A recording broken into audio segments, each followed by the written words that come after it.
Pois hoje é 10 de agosto.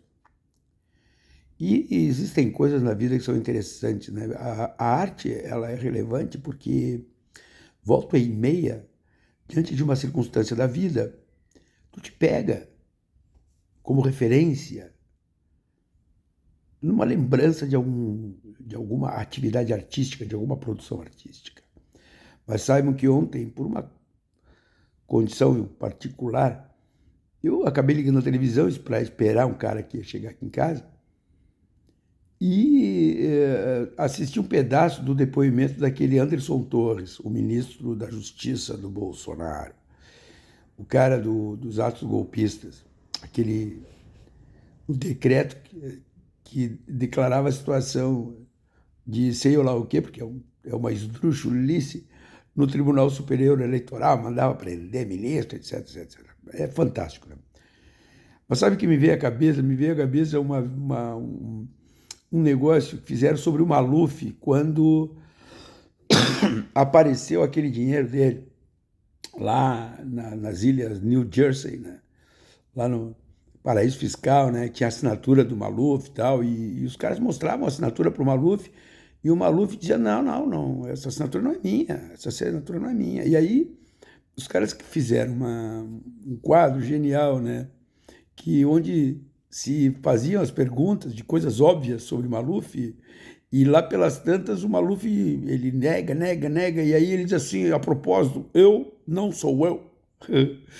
É só o que falta acontecer com esse bolsonarismo. Vocês notaram que eles não são eles? Nada eles fizeram, nada, zero.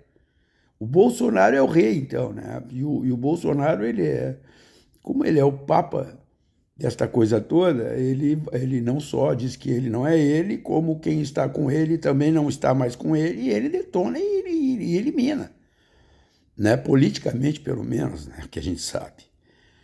Tá aí um monte de gente que ele liquidou, né? Eu não sou eu, não tenho nada a ver com isso. Sobre a Zambelli, ele está dizendo a mesma coisa. Não, nunca mais falei com essa mulher, não sei o que, não sei o que. O Anderson Torres, não fui eu, um documento esdrúxulo. O Mauro Cid, aquele que agora se revelou um negociante de joias, vendedor de Rolex, falsificador de carteirinha de, de vacinação. Imagina se esse cara vivesse há 40 anos atrás, né, falsificando carteirinha para entrar no cinema, para ver filme com classificação etária superior a 18 anos. Imagina, esse cara ia ser um mestre da falsificação das carteirinhas, né, para a gente entrar no cinema, né? É fantástico, cara. O Silvinei Vasquez, aquele da Polícia Rodoviária Federal, que agora foi preso, hoje foi preso de manhã, né? Também, não, eu não sou eu não sou eu. E o bolsonarismo é assim, né? É um negócio fantástico, porque segue impressionando a quantidade de gente que ainda acredita nesses caras, sabe? Que demonizam o universo, né? Por conta desses caras. Mas vocês observem, o maior covarde, o maior sem vergonha do universo é o famoso bate-esconde a mão. E eles são assim, são covardes, né? São covardes. Quando eles estão no meio da turminha deles, eles são os bambambam. Claro que tem os loucos, né? Que armados fazem o que fazem, matam gente, como tem acontecido, dizem que vai fazer acontecer. E muitos deles, quando pegos e chamados à responsabilidade, não, eu não quis dizer isso. Aliás, Bolsonaro é o rei disso, não da presidência da República, mesmo quando deputado, toda vez que a água vinha e batia na bunda, dizia, não, mas eu não quis dizer isso, eu não fiz isso. Tá aí para quem quiser ver, são registros históricos.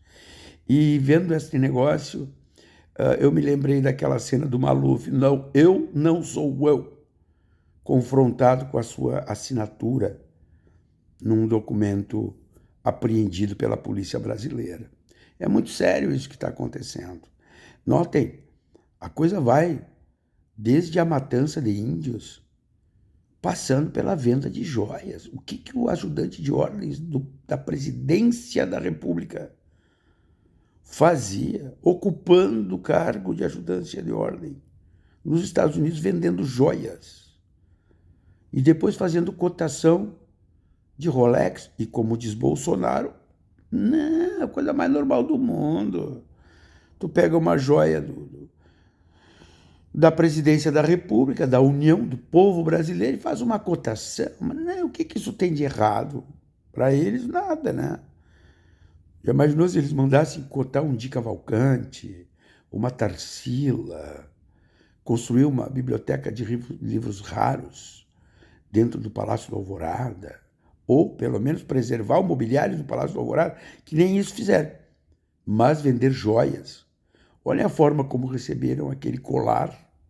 Aquele colar podia ser desmembrado em muitos diamantes. E aquilo, no mercado, que ao que parece o ajudante de ordem era especialista, teria muito valor. Pegaram. É fantástico isso, sabe? É fantástico. Não eles serem como são, porque eles são como são. O fantástico é saber que tem gente com instrução, com escolaridade, com capacidade cognitiva para entender exatamente quem são esses caras e seguem despudoradamente defendendo, aliás, dando dinheiro para eles. Bolsonaro recebeu 17 milhões de reais em Pix. Mal explicado, diga-se de passagem. Distribuiu dinheiro para a família. E agora age no governo de São Paulo para que o Tarcísio simplesmente elimine a multa a que ele foi condenado a pagar ao Estado de São Paulo por não usar máscara. E estes são eles que enchem a boca para falar de corrupção, de moralidade. Estes são eles. A propósito, ontem, neste horroroso momento de 3 ou 4 minutos que assisti o depoimento do Torres na CPMI, do golpe, cara, eu vi alguns bolsonaristas falarem ali, deputado, senador. Eu sempre digo isso para vocês. O susto é colossal vendo esses caras falar.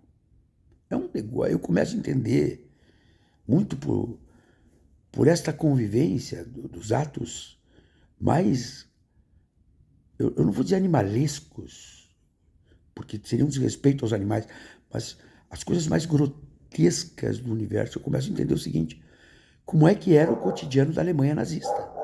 Porque este tipo de gente tinha poder e exercia o poder. Então eu começo a entender como é que devia ser o estado do espírito do povo alemão, vivendo sob este tipo de gente, que são acelerados. Muitos deles, acreditem, são pessoas desajustadas, são psicopatas. Assistam a CPMI, claro, cheio de Engove, Rivotril e etc. E vejam esses caras, o que eles fazem, a disfarçatez com que eles dizem coisas. Imaginem esses caras empoderados. Aliás, está aparecendo a cada dia o que eles fizeram no poder. E tem algumas coisas interessantes, algumas omissões interessantes. Alguém aí ouviu o tal de Paulo Guedes fazer algum tipo de restrição ao governo que ele participou? O Papa da economia liberal? Não, né? Não, e também não vai fazer. Por quê? Porque nunca fez. Ele ajudou o Pinochet a fazer o que fez. E nunca disse meia palavra sobre isso.